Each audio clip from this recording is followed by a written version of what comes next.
បាទសួស្តីបងប្អូនទាំងអស់គ្នាឡើងមកតាមដានការសិក្សាភាសាអង់គ្លេសជាមួយខ្ញុំបន្តទៀតយើងនៅសិក្សាអំពី part of speech ដដែលហើយយើងនិយាយអំពីនាមបាទមេរៀនបន្តអញ្ចឹងនាមនៅពេលនេះគឺយើងនឹងសិក្សាអំពី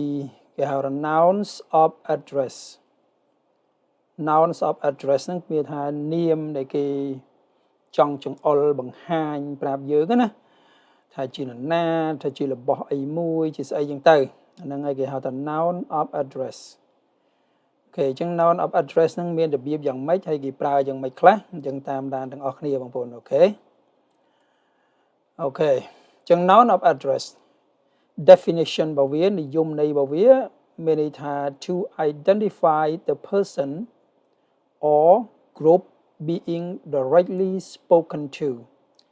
មានថាដើម្បីចង្អុលបង្ហាញអំពីមនុស្សឬក៏ក្រុមមនុស្សមួយក្រុមដែលគេនិយាយសម្ដៅទៅកាន់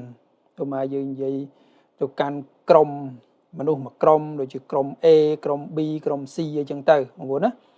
បាទអញ្ចឹងកាលណាគេនិយាយទៅកាន់ក្រុមណាមួយបុគ្គលណាមួយអាហ្នឹងហើយគេហៅថា noun of address and it is used to let the listeners or reader know who you are addressing ណាហើយក៏ត្រូវបានគេប្រើប្រាស់ដើម្បីឲ្យអ្នកស្ដាប់ listener នេះឲ្យអ្នកស្ដាប់ or reader ឬក៏អ្នកអានបានដឹងថាអ្នកនិយាយសម្ដៅទៅកាន់នរណាគេឬអ្នកលើកនរណាគេយកមកនិយាយឃើញទេ who know who you are addressing ណាឲ្យដើម្បីឲ្យដឹងថាអ្នកនឹងកំពុងនិយាយពីនរណាគេ or to get that person attention ឬក៏គេនិយាយនឹងដើម្បីទាក់អារម្មណ៍របស់បុគ្គលនោះឃើញទេបុគ្គលដែលគេកំពុងតែនិយាយទៅកាន់ហ្នឹងដើម្បីទាក់អារម្មណ៍ឲ្យបុគ្គលនឹងងាកមកចាប់អារម្មណ៍យើងថាយើងនឹងកំពុងតែនិយាយទៅកាន់គេអញ្ចឹងកាលណានាមដែលគេប្រើប្រាស់របៀបអញ្ចឹងនៅក្នុងភាសាអង់គ្លេសគេហៅថា noun of address ឃើញទេ noun of address អញ្ចឹងបងប្អូនតាមដានជាឧទាហរណ៍ទាំងអស់គ្នាទៅនឹងយល់ហើយអូខេហើយនៅក្នុងការប្រើប្រាស់ noun របស់ address នឹងទៀតវាមានគេហៅថា punctuation របស់វា punctuation របស់វាហ្នឹងតើគេប្រើយ៉ាងម៉េចបងប្អូនណាឥឡូវយើងមើល nouns of address are found in the initial ចឹងពាក្យថានាម of address នេះមួយគឺគេអាចប្រើនៅខាងដើម clear initial ខាងដើម clear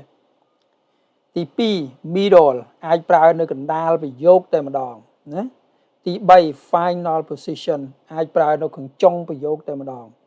ខេ in a sentence ចឹងយើងសរុបសេចក្តីមកពាក្យថា noun of address នេះគេអាចប្រើនៅខាងដើមប្រយោគក៏បានគេអាចប្រើនៅកណ្ដាលប្រយោគក៏បានគេអាចប្រើនៅខាងចុងប្រយោគក៏បានបាទចឹងយើងមើលឧទាហរណ៍ជាក់ស្ដែង So Paul I need to have កន្លែងនេះខ្ញុំវាយបន្ថែមទៀតបងប្អូនណាអូខេ So Paul I need you to help me with the laundry អញ្ចឹង So Paul នេះជានរណាគឺជាបុគ្គលណាម្នាក់ដែលយើងនិយាយទៅកាន់គាត់នឹងគឺគាត់ឈ្មោះ So Paul អញ្ចឹង So Paul នៅពេលហ្នឹងគេហៅថា noun of address បងប្អូនគេហៅថា noun of address So Paul I need you to help me with the laundry ឃើញទេ So Paul តើអ្នកអាចជួយនេះបើយើងនិយាយបកខ្មែរសួរស្ដាប់អ្នកអាចជួយបោកខោអាវបានទេឬថា So Paul ខ្ញុំចង់ឲ្យអ្នកជួយបោកខោអាវផងណាយើងបកឲ្យសួរស្ដាប់ to help me with the laundry នេះមានន័យថាគឺការជួយបោកខោអាវហ្នឹងហើយបងប្អូនណាអូខេចឹង So Paul នេះគេប្រើនៅខាងដើម clear គេហៅថា initial គឺប្រើនៅខាងដើម clear this team is the video I was telling you about ចឹងបងប្អូនឃើញ team នៅពេលនេះគេប្រើនៅកណ្ដាលគេហៅថា in the middle នៅកណ្ដាលប្រយោគចឹងនៅកណ្ដាលប្រយោគគេប្រើ comma នៅខាងដើមមួយគេប្រើ comma នៅខាងចុងនេះមួយចឹងគេអម comma នៅជុំវិញ noun of address ហ្នឹងតែម្ដងឃើញទេកាលណាយើងប្រើនៅខាងដើមប្រយោគsorry យើងប្រើនៅកណ្ដាលប្រយោគបើយើងប្រើនៅខាងដើមយើងប្រើ comma សិនហើយបានយើងចាប់ផ្ដើមសរសេរប្រយោគបន្តមកតែបើយើងប្រើនៅកណ្ដាលគ គឺយើងដាក់ comma នៅ on a noun of address ហ្នឹងចឹងថា this team is the video I was telling you about អញ្ចឹងយើងអាចដាក់ថា team this is the video I was telling you about ចឹងគាត់ចង់និយាយទៅកាន់ក្រុមមួយក្រុមឧទាហរណ៍ថាកូនក្រុមរបស់គាត់គាត់ចង់សំដៅថាអូខេសមាជិកក្នុងក្រុមទាំងអស់នេះហើយគឺជាវីដេអូដែលខ្ញុំប្រាប់អ្នកឃើញទេវីដេអូដែលខ្ញុំបាននិយាយប្រាប់អ្នកកាលពីមុនហ្នឹងគឺវីដេអូហ្នឹង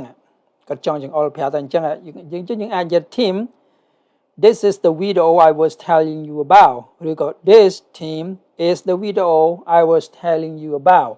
ចឹងឃើញយើងចង់យកវាយកមកដាក់ខាងដើមក៏យកមកយកវាមកដាក់កណ្ដាលក៏យកមកអូខេ next one thank you Miss Chantha for being here to support me យើងឃើញ Miss Chantha នៅពេលនេះគឺជា noun of address ដែរហើយយើងប្រើនៅកណ្ដាលប្រយោគចឹងយើងប្រើ comma អមគាត់ឃើញទេ thank you Miss Chantha for being here to support me ឃើញទេអរគុណណាស់អ្នកនាងអ្នកកញ្ញាចិន្តាដែលបានមកជួយគាំទ្រខ្ញុំឃើញទេ for being here to support me okay please sit down boys and girls ចឹងយើងមើល boys and girls នៅពេលនេះគឺជា name of address ដែលឈរនៅក្នុងចុងប្រយោគចឹងមុននឹងយើងដាក់ name of address នៅក្នុងចុងប្រយោគនេះយើងត្រូវប្រើ comma នេះមួយសិនបងប្អូនណាត្រូវប្រើ comma មួយសិន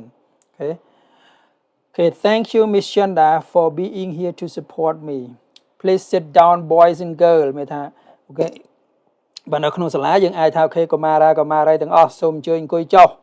កុមារាទាំងអស់អង្គុយចុះឃើញទេក្មេងប្រុសក្មេងស្រីទាំងអស់សូមអង្គុយចុះឃើញទេ Please sit down boys and girls. Okay ចាហ្នឹងឯងគេហៅថា noun of address. Okay, one more. Can you go there with your mom sweetie?ចឹងពេលដែល sweetie នេះគឺយើងប្រើខ្លះគេប្រើទៅកាន់សង្សារក៏បានគេប្រើទៅកាន់ភរិយាក៏បានគេប្រើទៅកាន់កូនក៏បានអញ្ចឹងនៅក្នុងន័យនេះយើងថាយើងប្រើទៅកាន់កូនចុះខ្មែរយើងច្រើនបកថាកូនសម្លាញ់អីចឹងទៅ Okay can you go with your mom sweetie មកឥឡូវកូនស្រីណាកូនស្រីតើអាចទៅជាមួយម៉ាក់របស់កូនបានទេឃើញទេតើអាចទៅជាមួយម៉ាក់របស់កូនបានទេអញ្ចឹងយើងប្រើ sweetie នៅពេលនេះយើងប្រើនៅចុងប្រយោគបងប្អូនណាយើងប្រើនៅចុងប្រយោគអញ្ចឹងយើងត្រូវប្រើ comma មួយសិនអញ្ចឹងហ្នឹងហើយជា noun of address គាត់និយាយទៅកាន់ពីណាគេដើម្បីឲ្យទៅជាមួយនឹងម្ដាយហ្នឹងគឺគាត់និយាយទៅកាន់កូនស្រីរបស់គាត់អញ្ចឹងហ្នឹងហើយគេហៅថា noun of address មានថាគាត់និយាយសំដៅទៅលើកូនស្រីហ្នឹង Okay ladies and gentlemen please remain seated for the duration of the show ឃើញទេនេះយើងតែងតែឮគេនិយាយនៅពេលដែលចាប់ដើម speech របស់អ្នកណាម្នាក់ដែលគេឡើងនិយាយហ្នឹងទៅគេច្រើនតែប្រើពាក្យនឹង ladies and gentlemen ចឹងអាហ្នឹងហើយគេហៅថា noun of address ខ្មែរយើងបកមកថាសភាពនារីសភាពបរិសុទ្ធទាំងឡាយណាសូមរក្សាការអង្គុយចុះនៅក្នុងអំឡុងពេលនៃការសម្ដែងឬនៅក្នុងអំឡុងពេលនៃការបង្ហាញអីមួយគេ the duration of the show ក្នុងពេលនៃការសម្ដែងឬក្នុងពេលនៃការបង្ហាញអីមួយឧទាហរណ៍ថាបង្ហាញក្បាច់គុណតបុកកតោបង្ហាញរបាំអប្សរាឬក៏អីចឹងទៅចឹងថា remain series នេះមានថាកុំឲ្យយើងឡើងឈរដើររញ៉េរញ៉ៃទេបងប្អូនឲ្យយើងនឹងអង្គុយដោយស្ងៀមណាចឹង lady and gentlemen នៅពេលនេះគឺគេប្រើនៅខាងដើមនៃប្រយោគអញ្ចឹងគេប្រើ comma មួយសិនមុននឹងបន្តប្រយោគទៅទៀតឃើញទេចឹង Can you go with your mom sweetie Hey ladies and gentlemen please remain seated for the durations of the show Okayចឹងខ្ញុំជឿថាបងប្អូនប្រហែលជាអាចចាប់បានហើយបើសិនជាមានចម្ងល់អីសួរមកខ្ញុំឲ្យជូនមួយ slide ទៀត Hey guys in the red shirt Can you help me អញ្ចឹងមានថាគាត់និយាយទៅកាន់បរិសម្នាក់ដែលអីគេបរិសម្នាក់ដែលពាក់អាវក្រហមអញ្ចឹងគាត់និយាយដើម្បីតាក់ទាញអាបរិសដែលពាក់អាវក្រហមនឹង attention ទាញឲ្យគេចាប់អារម្មណ៍មកយើងអត់ស្គាល់ឈ្មោះគាត់អញ្ចឹងមិនដឹងធ្វើម៉េចថា Hey guy in the red shirt can you help me អញ្ចឹងគាត់ចុយថា Hey បរិសដែលពាក់អាវក្រហមនោះអាចជួយខ្ញុំបន្តិចបានទេឃើញទេអញ្ចឹងយើងប្រើនៅកណ្ដាលហើយបងប្អូនឃើញគឺយើងមាន hey នេះមួយនៅខាងដើមអញ្ចឹងអានេះនៅកណ្ដាលអញ្ចឹងយើងប្រើនៅចន្លោះរវាង comma ទាំងពីរនេះ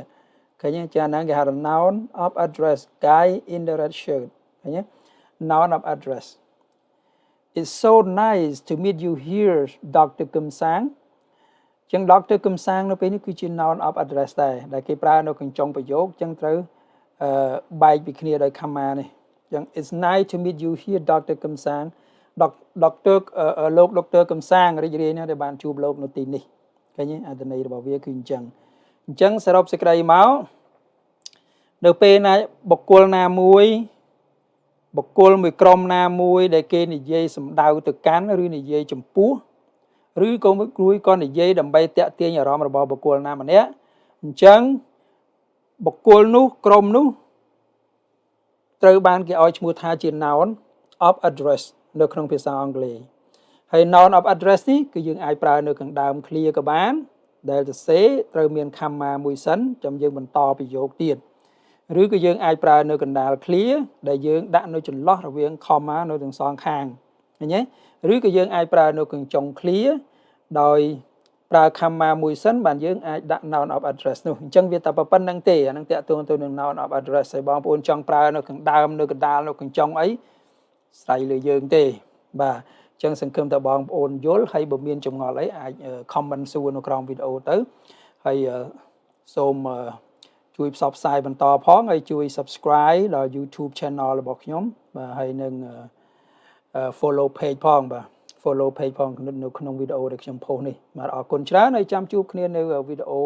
ក្រោយទៀតដែលខ្ញុំនឹងបង្រៀនអំពី countable noun នាមស្អីខ្លះជានាមដែលអាចរាប់បាននៅក្នុងភាសាអង់គ្លេសអញ្ចឹងចាំជួបគ្នានៅវីដេអូបន្តទៀតអរគុណច្រើន